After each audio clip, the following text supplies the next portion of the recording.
Well alright, সবাইকে শুভেচ্ছা এবং স্বাগত আমাদের ট্যাগ কোশ্চেন ক্লাসের। আজকে আমরা হচ্ছে যে খুবই শর্টকাটে ট্যাগ কোশ্চেনটা শিখবো একদম A to Z। সো আমরা আর কথা না বলে সরাসরি আমাদের একদম শর্টকাট লেসনে চলে আসি। সো আমরা বিষয়গুলো ডিটেলস জেনেছি, আপনি আমাদের ভিডিও দেখতে পারেন। তো আজকে আমরা একদম শর্টকাট বিষয় নিয়ে কথা বলবো। So shortcut of tag question that you can see here. Number 1, বাক্যে যদি অক্সিলারি বা মডাল ভার্ব থাকে তা সবার প্রথমে চলে আসবে।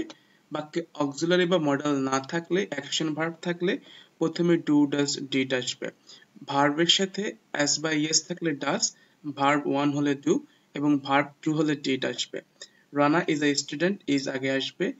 ক্যান আছে, মডাল ভার্ব আগে আসবে। ইটস অ্যাকশন ভার্বের সাথে অ্যাস আছে, ডাজ আসবে।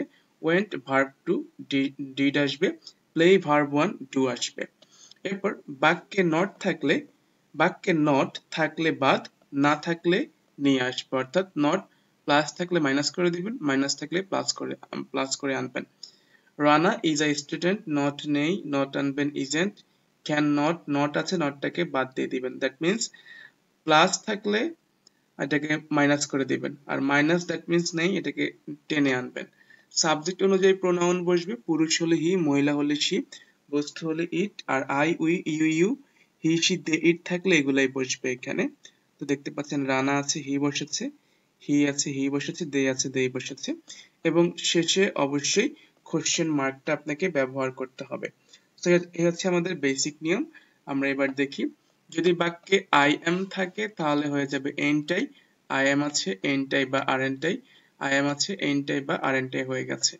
ইম্পারেটিভ সেন্টেন্স অর্থাৎ মেইন ভার্ব দিয়ে শুরু হলে উইল ইউ বা ওন্ট ইউ, সো আপনি উইল ইউ মনে রাখেন। Do the sum, won't you বা উইল ইউ, যেহেতু ডু দিয়ে শুরু হয়েছে। Never go at once, will you হয়ে যাবে। লেট আস বা লেটস থাকলে shall we, let's have a picnic, shall we, let's go for a walk, shall we. এরপর don't, let me, let him, late them, let her থাকলে will you হয়ে যাবে। Like let them, এ will you হয়ে গিয়েছে, don't এখানে will you হয়ে গেছে।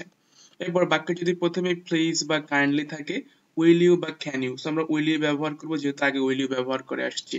So please give me a pen, please আছে, উইল ইউ, কাইন্ডলি আছে, উইল ইউ হয়ে যাবে। এরপর যদি বাক্যে সাবজেক্টে বডি বা ওয়ান, দ্যাট মিনস সাবজেক্টে এভরিবডি, এভরিওয়ান, সামবডি, সামওয়ান থাকে, প্রোনাউন দে হয়। এবং মনে রাখবেন, দে এর সাথে কখনো ডাজ, হ্যাজ, ইজ হবে না। দে এর সাথে ডু, হ্যাভ, আর হবে। যেমন everybody thanked verb to, so didn't, everyone এর জন্য দে হয়ে যাবে। somebody has আছে, has done it, তাহলে হচ্ছে এখানে আমাদের নিয়ম অনুযায়ী hasn't দে হওয়ার কথা, কিন্তু আমরা বলছি দে এর সাথে has হয় না, কি হয়, have হয়, তাহলে এখানে haven't দে হয়ে যাবে। everybody loves me, আমাদের নিয়ম অনুযায়ী doesn't দে হওয়ার কথা, কিন্তু দে এর সাথে does হয় না, do হয়, তাহলে এখানে কি হয়ে যাবে, don't দে হয়ে যাবে। someone went verb to, didn't দে হয়ে যাবে। এরপর আমরা এটাকে আরেকটু স্পেসিফিক করি। যদি দেখেন everybody, everyone, somebody, someone এর সাথে as by yes অর্থাৎ অ্যাকশন ভার্বে as by yes বা ভার্ব 1 আছে, তাহলে এটা সবসময় don't দিয়ে হয়ে যাবে। everybody loves me, এই যে loves আছে এখানে as by yes, তখন don't দিয়ে হয়ে যাবে। লাভ হলেও don't দিয়ে হয়ে যাবে। আর everybody, everyone, somebody, someone এর সাথে ভার্ব 2 হলে always didn't দিয়ে। thanked আছে, everyone, didn't দিয়ে হয়ে যাবে। এরপর যদি বাক্যে nothing, something, anything, that means thing থাকে, সাবজেক্টে প্রোনাউন ইট হবে। এভরিথিং ইজ পসিবল, ইজন্ট, এই যে ইট হবে প্রোনাউন। এনিথিং ক্যান হ্যাপেন, এই যে কান্ট, ইট হবে এখানে। সো কেন আমাদের থিঙ্ক এর জন্য প্রোনাউন ইট ব্যবহার করা হয়েছে, আই থিঙ্ক আপনারা বিষয়টা বুঝতে পেরেছেন। এরপর হচ্ছে যে আমরা এটা আরেকটু স্পেসিফিক করি। সামথিং, এনিথিং, এভরিথিং এর পরে ভার্বের সাথে অ্যাজ বাই ইয়েস হলে ডাজন্ট ইট হবে, আর যদি ভার্ব 1 হয় ডোন্ট ইট হবে, ভার্ব 2 হলে ডিডন্ট ইট হবে। Everything happens for you, happens আছে, ডাজন্ট ইট, হ্যাপেন্ড আছে, ডিডন্ট ইট হয়ে গেছে। এরপর নাথিং এর পরে ভার্বের সাথে অ্যাজ বাই ইয়েস হলে ডাজ ইট, ভার্ব 1 হলে ডু ইট এবং ভার্ব 2 হলে ডিড ইট, কারণ এখানে নট হবে না আর। So nothing occurs, does it, nothing occurred, did it. মনে রাখবেন নাথিং এর পরে ইজ থাকলে অলওয়েজ ইজ ইট হবে, nothing is possible, is it হয়ে যাবে। এরপর যদি কোনো একটা বাক্যে হচ্ছে আপনার nobody, never, no, never, nobody, no one, none, neither, nothing, barely, rarely, scarcely, hardly, seldom, few, little হয়, তখন ওই বাক্যে আর কখনোই নেগেটিভ হবে না, কারণ এটা একটা নেগেটিভ বাক্য। নো আছে, নো সল্ট ইজ অ্যালাউড, তাহলে ইজ ইট হবে, নো এর জন্য আর নেগেটিভ হবে না। নাথিং ওয়াজ সেড, তাহলে ওয়াজ ইট হবে, এখানে আর নট হবে না, কেন নাথিং আছে। সো এই ওয়ার্ডগুলো হলেও এখানে আমরা হচ্ছে আর নট ব্যবহার করব না। এরপর এক্সক্লেমেটরি সেন্টেন্স থাকলে শেষের ভার্ব সাবজেক্ট ভার্ব অনুযায়ী ট্যাগ কোশ্চেন হবে। আমরা জানি এক্সক্লেমেটরি সেন্টেন্সের শেষে সাবজেক্ট ভার্ব হয়। How funny he was, wasn't he. এরপর আছে যে what an incredible story it is, isn't it হয়ে যাবে। এরপর মূল বাক্যে সাবজেক্ট শিশু বা ইতর প্রাণী বা জড় পদার্থ হলে প্রোনাউন ইট হবে। Like the cow is a domestic animal, তাহলে কি হয়ে যাবে এখানে ইজন্ট, এই যে ইট হয়ে যাবে। এরপর দ্য বেবি ইজন্ট ইট হয়ে যাবে। এরপর যদি দেখেন সাবজেক্টে অ্যাডজেক্টিভ আছে এবং তার পূর্বে দা, তাহলে প্রোনাউন দে হবে। লাইক দ্য রিচ, এই যে এটা হচ্ছে যে আমাদের রিচ অ্যাডজেক্টিভ, তার পূর্বে দা, তাহলে আমাদের প্রোনাউন এখানে দে হবে, তাহলে এখানে আর নট আছে, আর দে হয়ে যাবে।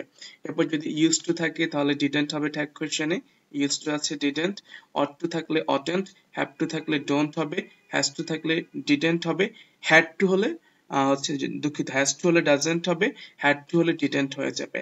আর যদি দেখেন নিডের পরে হচ্ছে নাউন আছে বা টু প্লাস ভার্ব ওয়ান, তখন এটা কাজ করে মেইন ভার্ব হিসেবে।